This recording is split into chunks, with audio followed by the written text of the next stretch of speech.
Bonjour Nathalie Kosciusko-Morizet, merci Bonjour. d'avoir accepté cette interview. Petite présentation pour ceux qui ne vous connaissent peut-être pas encore. Vous avez un parcours atypique puisque vous êtes entré en politique après des études d'ingénieur à l'école polytechnique. Vous êtes ancienne maire de Longjumeau, ex-ministre de l'écologie, du développement durable et des transports. Et aujourd'hui, vous êtes députée mais aussi présidente du groupe Les Républicains au Conseil de Paris et candidate, c'est la raison de cette interview, à la primaire de la droite et du centre pour l'élection présidentielle. Vous répétez un slogan durant cette campagne, une idée, cette idée de la Nouvelle France. Première question assez générale avant de rentrer dans le cœur de votre programme, c'est quoi la Nouvelle France ?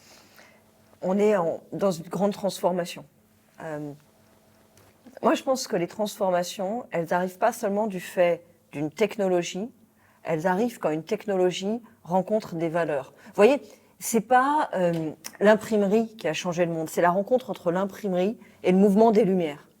Et là, c'est ce qui est en train de nous arriver. C'est la rencontre entre le numérique et des valeurs qui sont un nouveau mouvement d'émancipation qui traverse la société.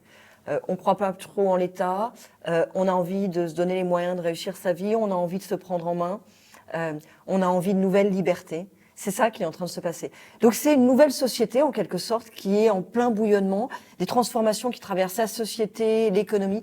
Et le problème, c'est que le politique, pour le moment, reste assez largement à côté de ça, comme s'il était figé. Justement, Voilà. justement, la toute première page de votre livre, dans les 10 premières lignes, on lit ceci: la politique, c'est la seule solution. Pourtant, quand je parle avec des abonnés de la chaîne, je me rends compte qu'ils ont souvent le sentiment que les politiques sont impuissants, qu'ils peuvent rien changer à leur vie, qu'ils n'ont pas la solution, justement. Qu'est-ce qui doit nous faire penser que vous aurez les moyens de créer cette nouvelle société, cette nouvelle France ? Mais il faut se mettre d'accord sur ce qu'il y a derrière ces mots. C'est-à-dire que si vous vous occupez pas de la politique s'occupera de vous.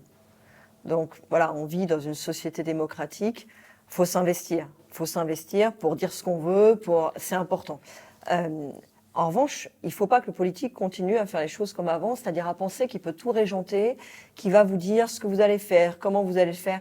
Et je pense qu'aujourd'hui, ce qu'il faut, c'est que le politique change de posture, sache reconnaître que l'énergie, la créativité, l'innovation, ils sont dans la société, dans les entreprises, dans les startups, dans les associations, ils sont là. Ils ne sont pas tellement dans le monde politique. Le rôle du politique, c'est plutôt d'organiser les choses pour que toutes ces énergies puissent se développer. Vous voyez, c'est ce que disaient les fondateurs de Google. Ils disaient, on dit pas à quelqu'un va innover, on organise les choses pour le laisser innover.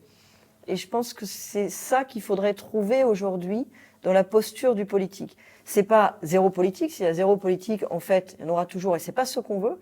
Mais c'est un politique qui prend un peu de réserve. Est-ce que le pouvoir finalement revient aux entreprises davantage qu'aux politiques à l'avenir ? Non, c'est pas tellement une question de transfert de pouvoir, c'est que je pense qu'il faut que le politique se mette dans un rôle plus modeste, qui consiste plus à essayer d'absorber l'énergie qui est dans la société, qui consiste plus à essayer d'organiser tout, mais qui consiste à établir des règles du jeu, souvent les simplifier, parce qu'on a des règles du jeu extraordinairement complexes sur le plan fiscal, sur le plan social. Donc essayer de les simplifier pour faire en sorte que les énergies qui sont en chacun d'entre nous, elles puissent se développer de manière plus libre. Vous proposez de mettre en place une chambre des citoyens virtuelle. Alors concrètement, si j'ai bien compris, tout citoyen peut proposer une réforme en ligne qui, si elle est appuyée par 500 000 signataires, est débattue à l'Assemblée nationale. Si vous êtes élu président de la République, que ferez-vous si les citoyens proposent massivement un projet de loi qui tombe en désaccord avec votre ligne politique ? Le projet de loi, dans ce cas-là, il sera débattu à l'Assemblée nationale, et si l'Assemblée nationale le vote, il sera mis en œuvre. Et je veux m'expliquer sur cette proposition.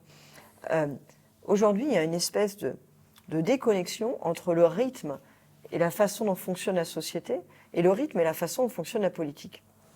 Dans la vraie vie, on vous demande votre avis sur tout. L'évaluation, ça fait partie de ce qu'on appelle l'ubérisation. Vous prenez un Uber, vous évaluez votre chauffeur, il va vous évaluer, vous commandez un truc sur Internet, vous évaluez. De plus en plus dans le monde de l'éducation, vous évaluez, vous êtes évalué de manière continue. Voilà, c'est ça le rythme de la vie aujourd'hui. Et le politique, il reste complètement à côté de ça. En politique, en gros, vous êtes convoqué une fois tous les 5 ans aux urnes pour des élections nationales, ce qui vous amène à l'occasion des élections locales à répondre à une question qui n'est pas celle qui vous est posée.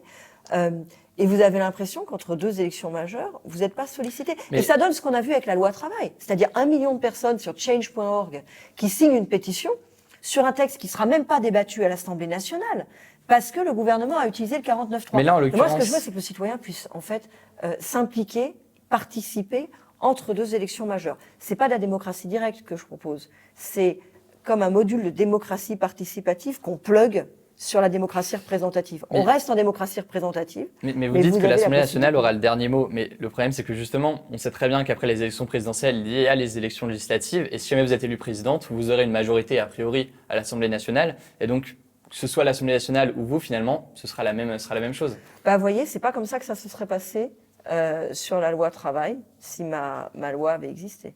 C'est-à-dire ? Si ma proposition, ma réforme constitutionnelle avait existé.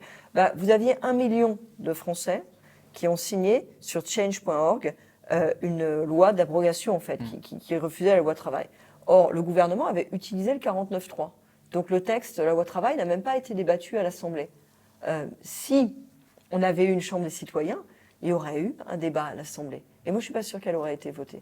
Moi, je ne soutenais pas, comprenez-moi bien, je ne soutenais pas cette pétition contre la loi travail. Oui, non, mais c'est je la soutenais pas. J'ai bien compris. Donc c'est pas un sujet, c'est pas un problème de fond avec la loi travail que je vous dis là. C'est un problème de forme démocratique. Je trouve ça insupportable de penser qu'il peut y avoir 1 million de citoyens qui se mobilisent sans qu'à aucun moment le politique n'en soit ébranlé. Il faut trouver un moyen pour que leur voix puisse être entendue.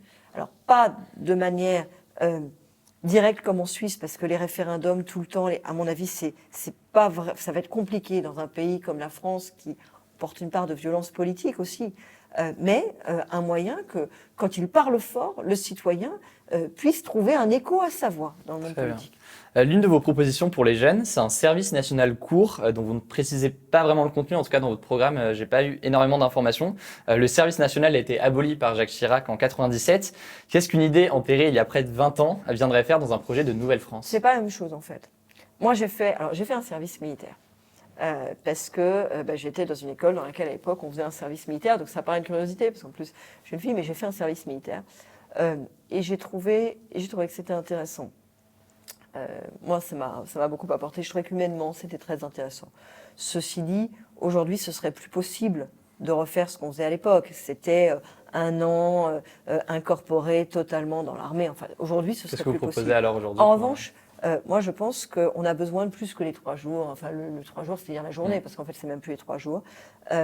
Et qu'il y a aujourd'hui, dans la société, une demande de pouvoir avoir les outils pour participer à sa propre défense.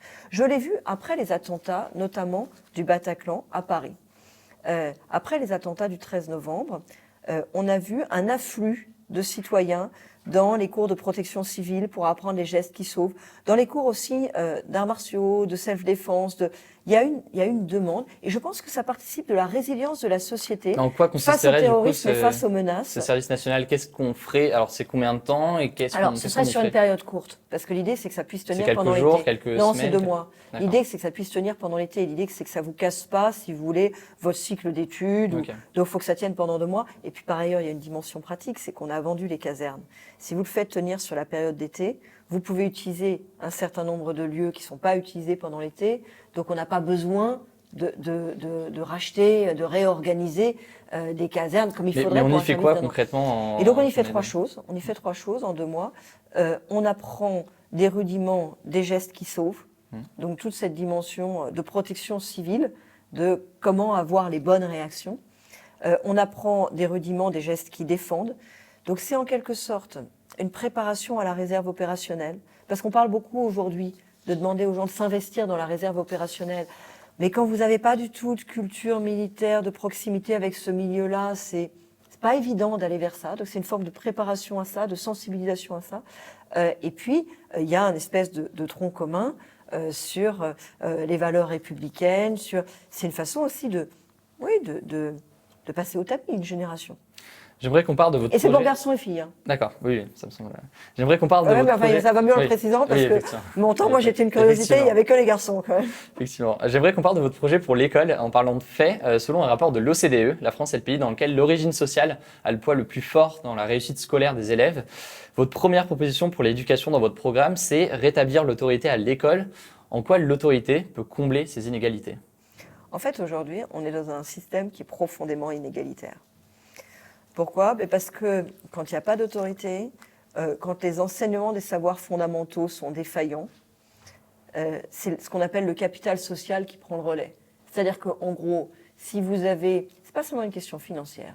En gros, si vous avez une famille qui est structurée, dans laquelle les gens vous parlent un bon français, sans faute de français, dans laquelle il y a un niveau culturel qui fait que vous êtes amené à vous intéresser à des choses un peu variées, eh bien, ce milieu-là prend le relais de ce que l'école n'assure plus.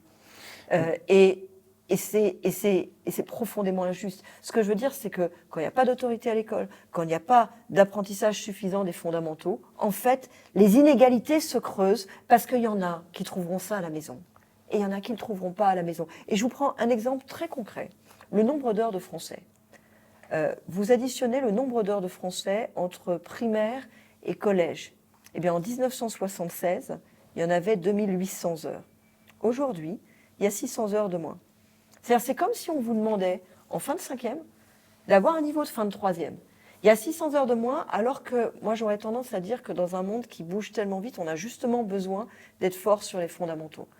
Voilà. Je ne suis pas partisane de l'école à l'ancienne. Hein. Je souhaite au contraire l'entrée des nouvelles technologies dans l'école, mais qu'on n'oublie pas les fondamentaux.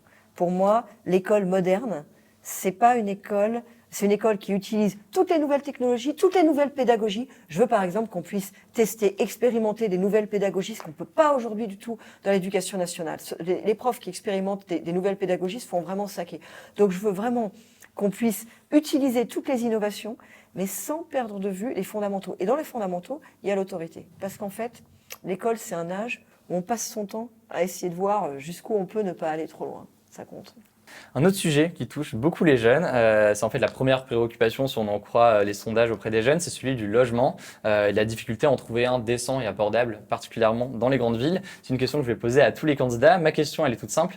Qu'est-ce que vous comptez mettre en place pour répondre à ce problème que beaucoup d'entre nous connaissons?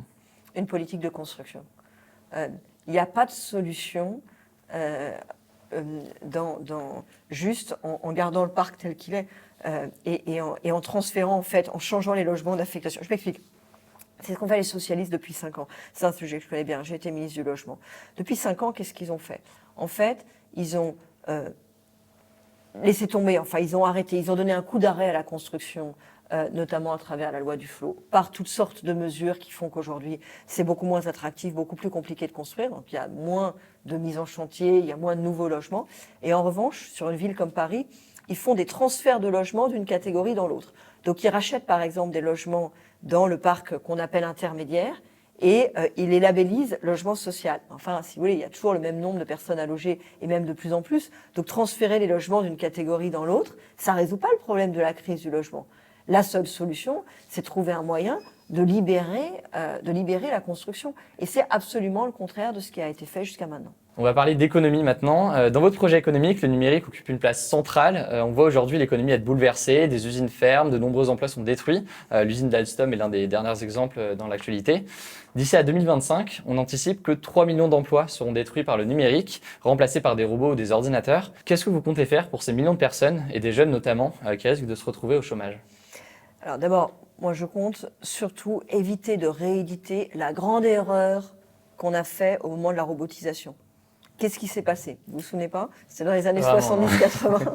Je vous raconte parce que c'est important d'apprendre l'histoire. En fait, à l'époque, on a pensé qu'on allait protéger les ouvriers en robotisant moins, en évitant d'aller trop vite dans la robotisation. Il y avait un mouvement de robotisation et c'est vrai que les robots, ils remplaçaient pour partie le travail ouvrier. Et en France, on a peu investi dans la robotisation par rapport à l'Allemagne, par exemple. On a peu investi aussi parce que les entreprises faisaient moins de profits et à un moment, c'est le profit que vous réinvestissez. Le résultat a été catastrophique. C'est-à-dire qu'en voulant les protéger, on les a tués. Pourquoi? Eh bien parce qu'on a perdu en compétitivité, on a perdu des parts de marché, l'industrie nationale, elle s'est effondrée. La part de l'industrie dans le PIB français, il s'est hyper réduit. Inévitablement, donc, on va avoir des jeunes qui vont se retrouver au chômage. Donc, simplement, ce que je dis, c'est que l'attitude qui consiste à se dire on va protéger l'emploi en prenant pas le tournant de la modernité est une erreur. Et ce sont les ouvriers qui en ont fait les frais au moment de la robotisation.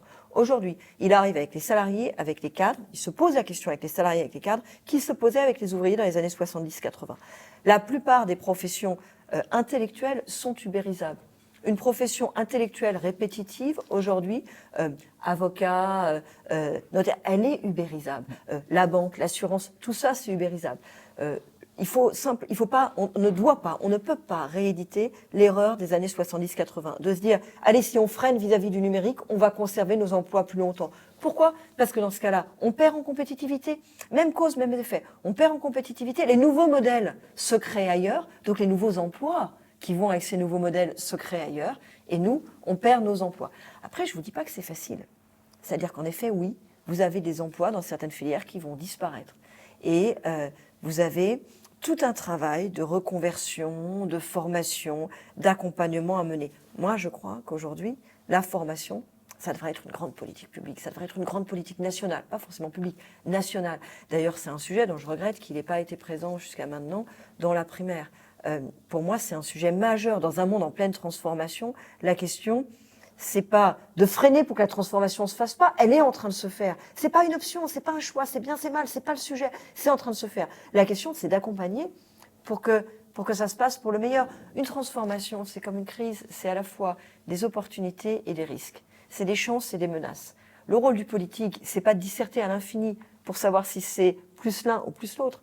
C'est de se mobiliser à fond pour que ce soit plutôt les opportunités. Un mot sur la formation.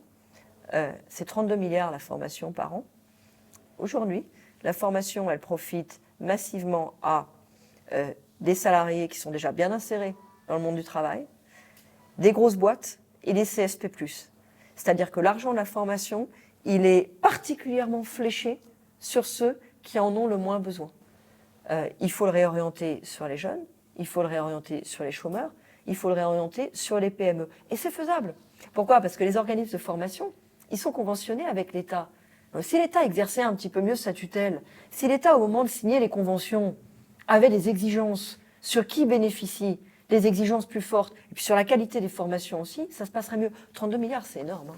On va parler d'un autre sujet sur lequel vous avez récemment pris position. Vous souhaitez dépénaliser le cannabis et non le légaliser. Alors la différence, dépénaliser, c'est renoncer à punir pénalement la consommation, alors que légaliser, c'est donner un cadre légal et encadrer éventuellement la production. Est-ce que la simple dépénalisation n'est pas un renoncement au combat contre le trafic illégal qui du coup peut continuer en théorie? Ah non, c'est le contraire.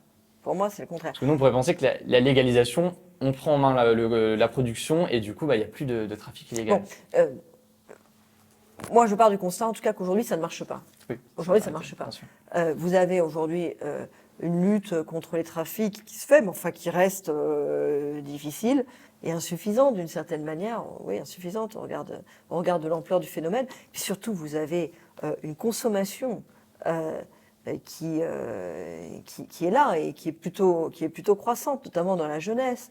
Et donc aujourd'hui, on a un système qui est en fait assez hypocrite, c'est-à-dire que officiellement c'est pénal. Il peut y avoir des poursuites pénales sur le consommateur. En fait, il n'y a pas de poursuite pénale sur le consommateur. Donc, puisque c'est du pénal et qu'on n'a pas envie de faire des poursuites pénales sur les consommateurs parce que c'est une procédure qui est très lourde, du coup, on fait rien. Donc, officiellement, c'est interdit. En fait, il se passe pas grand-chose. On nage en pleine hypocrisie. Alors, pourquoi pas la légalisation? Alors, partant de là, il y a deux solutions. Il y a soit la dépénalisation, soit la légalisation. La légalisation, certains vous diront que ça apporte des solutions au problème du trafic. Comme c'est légal, il n'y a plus de trafic illégal. Sauf que moi, je pense que les trafiquants se reconvertiront dans les drogues dures. Donc, ça ne changera pas forcément grand-chose à la question du trafic. Et en revanche, vous vous privez du coup d'avoir un discours en matière de politique publique de santé.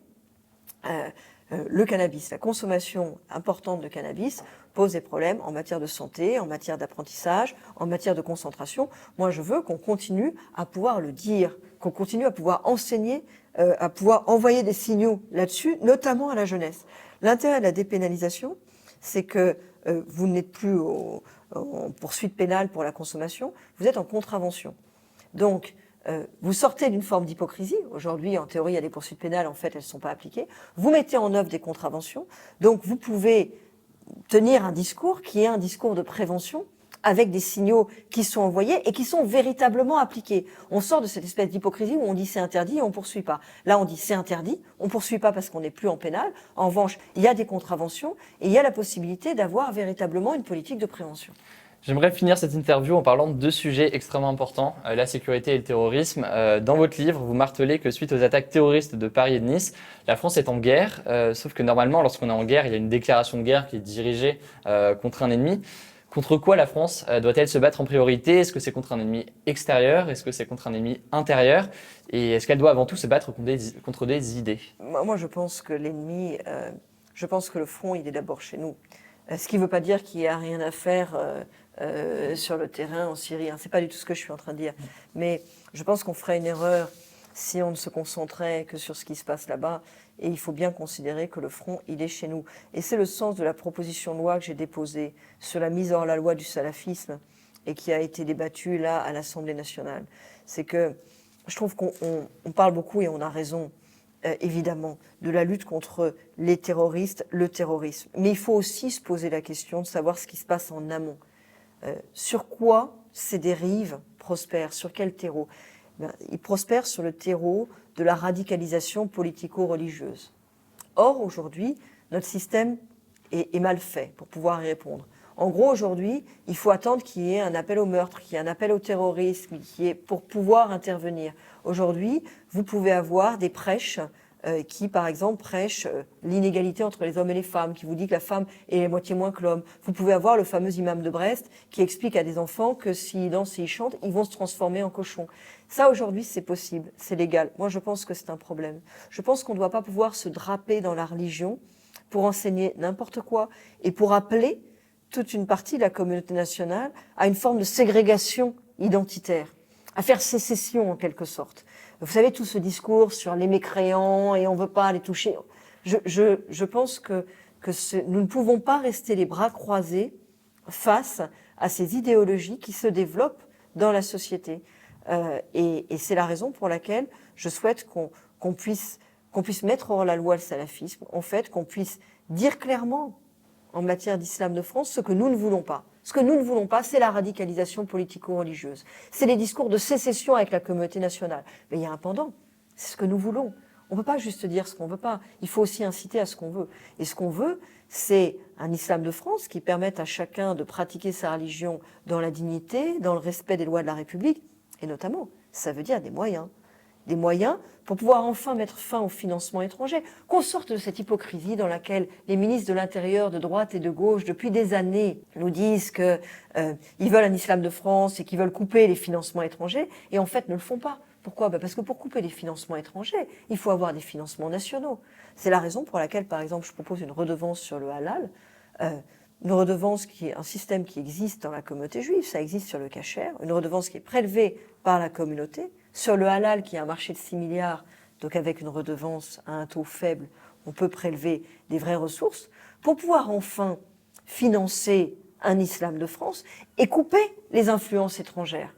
Qu'on arrête de négocier avec les pays du Maghreb, avec l'Arabie Saoudite, avec le Qatar, avec la Turquie, les conditions d'exercice de la religion en France. Dans votre programme figure une proposition assez étonnante, créer une agence de renseignement sur le modèle de la NSA américaine. Alors la NSA, c'est cette agence de renseignement américaine qui, après le 11 septembre 2001, au nom de la guerre contre le terrorisme, a écouté et écoute encore des citoyens américains, mais aussi des citoyens français, allemands, bref, du monde entier. Le journal Le Monde avait également révélé en 2015 que cette même NSA espionnait des chefs d'État, notamment Nicolas Sarkozy, François Hollande, mais aussi Jacques Chirac en son temps, ainsi que de certains de leurs collaborateurs. Est-ce que vous pensez qu'au nom de cette guerre dont nous venons de parler, il faut prendre le risque de créer une agence de renseignement du même genre? Non, mais mettons-nous d'accord, il y a les moyens que vous mettez en œuvre et il y a l'usage que vous en faites. C'est souvent lié quand même, c'est dur de... Non, parce qu'après, vous pouvez mettre en place des contrôles. Moi, ce que je dis, évidemment, je ne veux pas qu'on fasse tout ça. En revanche, ce que je dis, c'est que nous avons besoin, aujourd'hui, d'une agence technique. Pourquoi? Mais parce qu'il y a de plus en plus de dimensions techniques dans le renseignement. Bien sûr. Voilà. Et c'est pas, d'ailleurs, tout ne repose pas sur la technique. Moi, je pense qu'on a eu tort de supprimer les renseignements généraux. La vraie, ce qui fonctionne vraiment, c'est l'association entre la technique et le renseignement local, le renseignement de terrain. C'est l'association des deux qui permet véritablement de sentir les signaux faibles, de pouvoir les détecter et de pouvoir faire de la prévention en quelque sorte, de pouvoir agir en amont. Pour ça, on a besoin de renforcer, de muscler la dimension technique de notre renseignement. Or, c'est pas historiquement forcément notre meilleure partie. Voilà, il faut savoir ce qu'on veut. Vous parliez tout à l'heure de ces mots, on est en guerre. Moi, je pense qu'on peut assumer ces mots-là, mais ça a des conséquences. Le mot guerre, on l'utilise pas à la légère. Ce que j'écris dans mon livre, le mot guerre, on ne l'utilise pas à la légère. Et aujourd'hui, on n'en a pas tiré toutes les conséquences. Et je pense en particulier qu'on n'en a pas tiré toutes les conséquences en termes de moyens. Notamment les moyens techniques, là on vient d'en parler, notamment les grandes masses financières. Si vous regardez dans le temps, il y a encore 20 ans, ce qu'on mettait sur le régalien, sécurité, justice, armée, et ce qu'on met aujourd'hui, ça a beaucoup baissé, en fait. On a beaucoup, et c'est la droite et la gauche réunies, ça s'est fait, enfin réunies, tour à tour, ça s'est fait au fil des différents gouvernements. Eh bien, il faut rééquilibrer. Voilà, il faut tirer les conséquences de ces mots qu'on utilise tous, de dire on est en guerre. Pour terminer, j'avais une dernière question, une question que je pose à tous les candidats interviewés ici. Pour terminer sur une note positive, ma génération vote pour la première fois au présidentiel en 2017. Quelles sont les raisons de croire encore aujourd'hui en la politique ? Mais les raisons de croire encore en politique, c'est vous. C'est-à-dire que la politique, c'est vous. Ce que je disais tout à l'heure, hein, si vous occupez pas de la politique, elle s'occupera de vous. Il y a des champs qu'il faut pas laisser libres. Il y a des champs qu'il faut investir. De toute façon, il faut bien qu'il y ait quelqu'un qui gouverne. On est d'accord. Il y a le truc autogéré et tout, ça a eu marché, ça marche pas dans un pays de 66 millions.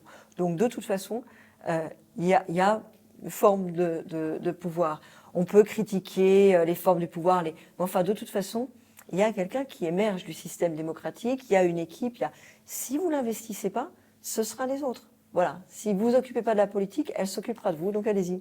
Ce sera le mot de la fin. Merci beaucoup, Nathalie Kosciusko-Morizet. J'en profite pour remercier Uptown Prod pour la réalisation de cette interview. Merci aussi à Léo Boxelet, Grégoire Lefebvre et Yanis Emzali qui ont préparé avec moi les questions de cette interview. Merci aussi à Block Press Agency qui est partenaire de l'événement et à deux bureaux qui nous a accueillis aujourd'hui pour cette interview. C'est un espace d'un club d'affaires et un club à 2 pas de la Tour Eiffel qui est très sympa. Si cette vidéo vous a plu, n'hésitez pas à mettre un petit pouce bleu et à vous abonner comme d'habitude. Et on se retrouve très bientôt pour de nouvelles interviews et des nouveaux décryptages.